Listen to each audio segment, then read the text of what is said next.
Bonjour, aujourd'hui nous allons parler de Mein Kampf, qui est un livre sur Adolf Hitler, qui a été écrit en 1925-1926. Donc, en français, ça se traduit Mon combat, qui est les mémoires d'Hitler. Donc tout d'abord, je voulais commencer par un avertissement d'un historien allemand qui a lu Mein Kampf et il explique que pour les personnes qui ont lu ou qui veulent lire ce livre, c'est un livre très intense et très détaillé au niveau de la douleur. Donc, les personnes sensibles peuvent être très vite touchées par ce genre de livre. Et aussi en tant qu'historien, il ne peut pas avoir un avis, euh, un avis pour ou contre les idées d'Hitler. Il ne peut qu'être neutre. Mais il explique quand même que Hitler est un homme très extrême dans, dans sa personne et dans ses idées. Donc c'est peut-être pour cela qu'il a, qu'il a qu'il a eu une idéologie très extrême allant jusqu'à la mort d'un peuple. Euh, il explique aussi que ce travail a été très dur pour lui à faire parce que Mein Kampf est un livre très, très difficile à lire mentalement et aussi difficile dans le sens où il y a beaucoup de pages et que les chapitres sont très longs et très détaillés. Et donc du coup, il, euh, il souligne quand même, je le cite, parfois en moquant la haine gratuite, la médiocrité y croit bien la démence. Parce que, enfin, il y a un mythe comme quoi Hitler serait atteint d'une pathologie de démence ou de schizophrénie. Mais ce n'est qu'un mythe, donc voilà. Et donc, en conclusion, il explique que Mein Kampf n'est pas un livre à lire si la personne veut rendre le monde meilleur, que justement Mein Kampf est un livre à lire que seulement si la personne est très intéressée par l'histoire d'Allemagne ou veut juste savoir de quoi Mein Kampf parle. Donc, voilà. Donc dans la slide 3, on voit Hitler. Donc j'ai mis une photo de Hitler faisant son fameux signe à Hitler.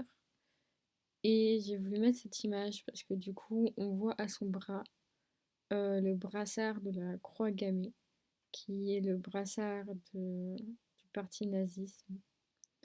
Donc du coup, je tiens à préciser que cette croix gammée est interdite à faire, à dessiner, à représenter sur les murs.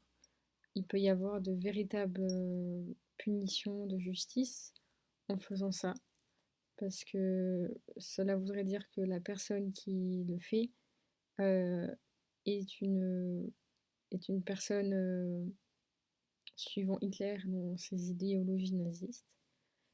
Et, excusez-moi, je voulais aussi mettre la couverture de Mein Kampf, où on voit également dans la couverture la croix gammée. Donc, on sait directement dans le livre qu'il va y avoir une référence au nazisme.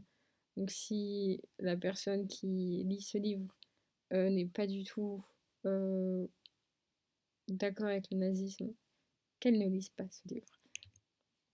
Ensuite, je voulais mettre des photos des camps de concentration qu'a créé Hitler. Donc du coup, les petits bâtiments que vous voyez tous à la suite sont des unités de mort, comme appelait ça Hitler. Donc en fait, ce sont des petits bâtiments qui faisaient rentrer un petit groupe de 10 à 15 personnes pour les asphyxier avec des douches. Donc c'était souvent de l'oxyde de carbone, il me semble, qui est un gaz qui tue. Et donc, du coup, comme il y en a plusieurs à la suite, il faut bien se dire que, du coup, à peu près toutes les 5 à 10 minutes, il y avait 10, 15 personnes qui passaient dans, dans un bâtiment. Et voilà. Et aussi, je voulais mettre à côté les ouvriers allemands qui enterrent les corps euh, brûlés ou juste morts des, de la race juive, comme disait Hitler. Sur la 5e slide, donc je voulais parler un peu de la guerre qu'il y a eu entre l'Empire d'Autriche et l'Empire de la,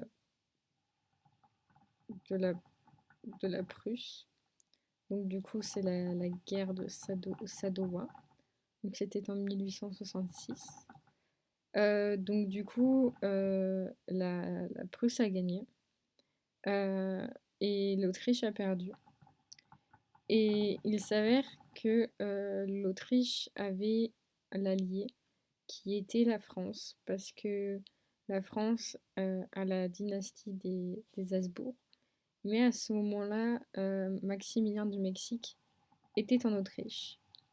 Et la France a abandonné Maximilien du Mexique. Donc, du coup, cela fait que maintenant, la France au... n'est plus alliée à l'Autriche. Et, et du coup, sur cette slide numéro 6, j'ai choisi de mettre l'annexion après-guerre 1939 parce que je voulais montrer que avant qu'il y ait eu cette guerre en 1870, il y a aussi eu une guerre pacifiste entre l'Autriche et l'Allemagne parce que du coup, les deux parlements se sont mis d'accord pour agrandir le territoire et ça s'appelle l'Anschluss. Donc je ne suis pas allemande, donc je ne sais pas le prononcer correctement. Et du coup, sur la slide 7, je voulais parler du parti nazi. Il faut savoir qu'au début, Hitler n'était pas du tout dans ses idées nazistes et dans ses idées qu'il fallait tuer tout le monde. Au début, Hitler était très philosophe et très dans les idées marxistes. Donc le fait qu'il ait monté un parti nazi prouve qu'il y a eu un changement dans son mental. Parce que du coup, il a dû déménager à Vienne quand il était enfant. Et c'est à ce moment-là que il a eu euh, des répercussions sur les juifs et qu'il a compris que les juifs étaient une race inférieure. Donc après la slide 8, c'est l'idée qu'a fait Hitler sur, sur la population. Donc les gens nordiques, donc blancs, blonds, aux yeux bleus, sont des gens bien et peuvent rester en vie. Mais à partir du moment où la personne est africaine, indienne, extrême-orient asiatique, aborigène, donc qui a plusieurs nationalités en elle, euh, la personne n'est pas considérée comme une personne, mais comme une race. Et à partir du moment où on est considéré comme une race, on doit mourir, selon Hitler. Donc c'est pour ça qu'il y avait comme un tri sélectif. Donc du coup, ça, c'est l'idée aryenne. Donc dans la slide 9, on peut voir que j'ai appelé le titre Hitler veut être le créateur de la société allemande en se prétendant descendant messager de Dieu. Parce que dans Mein Kampf, il fait beaucoup de références à Dieu et en même temps à Satan. Donc du coup, j'ai choisi cette illustration parce que ce petit bonhomme me fait beaucoup penser à Hitler comme une araignée qui essaye d'emprisonner la femme dans sa toile pour que justement elle se convertisse à ses idéologies nazistes et qu'elle se détourne euh, de la philosophie marxiste parce qu'il n'aimait, enfin, il avait une haine contre les gens qui étaient contre l'idée des, des juifs. Donc pour lui, une femme déjà devait être au foyer et une femme devait être esclave de l'homme. Donc souvent la femme était violée par les travailleurs américains ou n'était juste qu'un objet. Et à partir du moment où cette fameuse femme ne faisait plus ce que l'homme voulait, elle était tuée. Et donc dans la dernière slide, je parle du protocole des sages de Sion, qui est qui est un livre utilisé contre les juifs.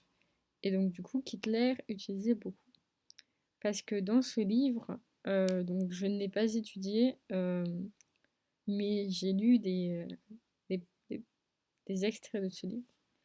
Et en fait, ce livre est très dur parce qu'il fait référence à Satan et au fait que les Juifs sont des descendants de Satan et donc que les Juifs décident que les Juifs doivent mourir parce que comme Hitler est le descendant de Dieu, Hitler est le sauveur du monde et doit débarrasser la terre des satanistes. Donc les satanistes sont les Juifs.